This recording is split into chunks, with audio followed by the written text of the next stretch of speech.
క్రీస్తునందు ప్రేమైన సహోదరి సహోదరులకు యేసుక్రీస్తు నామములో శుభములు. దేవుని యొక్క మహాకృప మీకు కలుగునుగాక.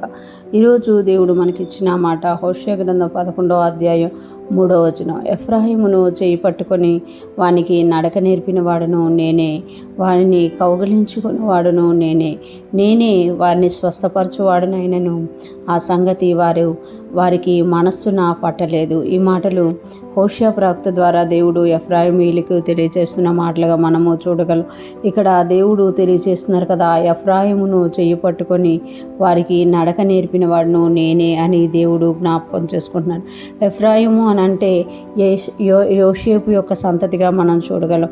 యాకోబు యొక్క 11వ కుమారుడైన యోసేపు యొక్క సంతతిగా ఎఫ్రాయిం మనస్సాలని మనం చూస్తాము. హోషేయ ప్రవక్త ఎక్కువగా ఎఫ్రాయిం యొక్క గోత్రమును ప్రవచించినట్లుగా మనం చూడగలం. ఎఫ్రాయిం చేసిన దోషములు తెలియజేస్తూ ఎఫ్రాయిం ఎలా ఉండేవాడు, ఎలాగ అయిపోయాడు అనేది మనం ఈ హోషేయ గ్రంథంలో చూస్తాం. ఇక్కడ దేవుడు తెలియజేసుకుంటున్నారు కదా, ఎఫ్రాయిమును చెయ్యి పట్టుకొని వానికి నడక నేర్పిన వాడును నేనే అని చెప్తున్నారన్నమాట. అంటే ఎఫ్రాయిముకు నేను నడక నేర్పిన వాడును, ఆయన చెయ్యి పట్టుకొని నడక నేర్పించిన వాడును నేనే, వానిని కౌగిలించుకుని వాడును నేను. అంటే ఎఫ్రాయిముని ప్రేమించిన వాడిని కూడా నేనే. చాలా వరకు కూడా తాతలు ఎక్కువ వరకు మనవలకి నడకలు నేర్పిస్తూ ఉంటారన్నమాట. ఆ తర్వాత తండ్రులు కూడా నడిపిస్తారు, తాతలు లేని సమయంలో తండ్రులు నడిపిస్తారు. ఇక్కడ దేవుడు చెప్పుకుంటున్నారు కదా, నేనే ఎఫ్రాయిముకి ఒక తండ్రిగా ఉండి, ఒక తాతగా ఉండి, ఒక తండ్రిగా ఉండి నేను నడక నేర్పించాను, నేను కౌగిలించుకొని ఉన్నాను వాడిని అని చెప్తున్నమాట. అంటే నేను ప్రేమించాను, ఎఫ్రాయిం అంటే నాకు చాలా ఇష్టము, నేను కౌగిలించుకుని వాడును నేనే వారిని స్వస్థపరచువాడినాను. ఎప్పుడైనా ఒంట్లో బాలినప్పుడు, ఎప్పుడైనా బలహీనత వచ్చినప్పుడు, ఎప్పుడైనా అనారోగ్యం వచ్చినప్పుడు ఎఫ్రాయిమును స్వస్థపరిచిన వాడిని కూడా నేనే. అయినను ఆ సంగతి వారికి మనస్సున పట్టలేదు. ఇప్పుడు నడక నేర్పిస్తారండి, చిన్నతనంలో ఉన్నప్పుడు చేతులు పట్టుకొని నడక నేర్పిస్తూ ఉంటారన్నమాట. ప్రేమిస్తూ ఉంటారు, ప్రేమ అనేది ఎప్పుడూ ఉంటుందన్నమాట. స్వస్థపరుస్తున్నారు, అనారోగ్యంలో ఉన్నప్పుడు దేవుడు స్వస్థపరుస్తున్నారు. కానంట ఇవన్నీ కూడా ఒక ఏజ్ వచ్చినప్పటికీ ఎఫ్రాయిం అంటే ఏమైపోయాడంట, మర్చిపోయాడంట.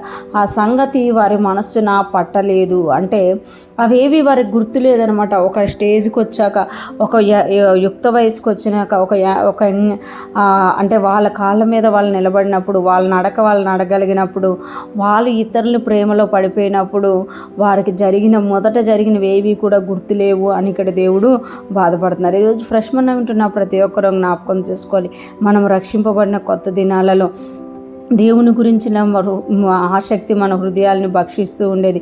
మనం అనుక్షణము ఆయన నేర్పించే వాటిని నేర్చుకుంటూ ఉన్నాం. కానీ ఒకసారి పెద్దయ్యాక, ఈ లోకంలో కొన్ని చూశాక మనం దేవునితో సహవాసం చేస్తున్నామా, లేకపోతే ఎఫ్రాయిముల విషయంలో దేవుడు బాధపడినట్లు మన విషయంలో కూడా దేవుడు బాధపడుతున్నాడా అనేది మనం గమనించుకోవాలి. వారు మనస్సునకు తెచ్చుకోవట్లేదట, అంటే అవి గుర్తు చేసుకోవట్లేదు. ఈ లోకంలో వారికి కలిగిన వాటితోటే వారు ముందుకి వెళ్ళిపోతున్నారంట. ఈరోజు ఫ్రెష్ మనం వింటున్న ప్రతి ఒక్కరం కూడా మనం ఎలాగ రక్షింపబడ్డాము, ఎలాగ దేవునిలో ఎదిగాము, దేవుడు మనల్ని ఎలాగ రక్షించుకున్నాడు అనేది మనం జ్ఞాపకం ఉంచుకొని ఆయనకు కృతజ్ఞత కలిగిన వారంగా ఉంటూ ముందుకు సాగిపోదుముగాక. దేవుని హస్తాల్లో ఉంటూ దేవునితో జీవించుదుముగాక. ఆమేన్.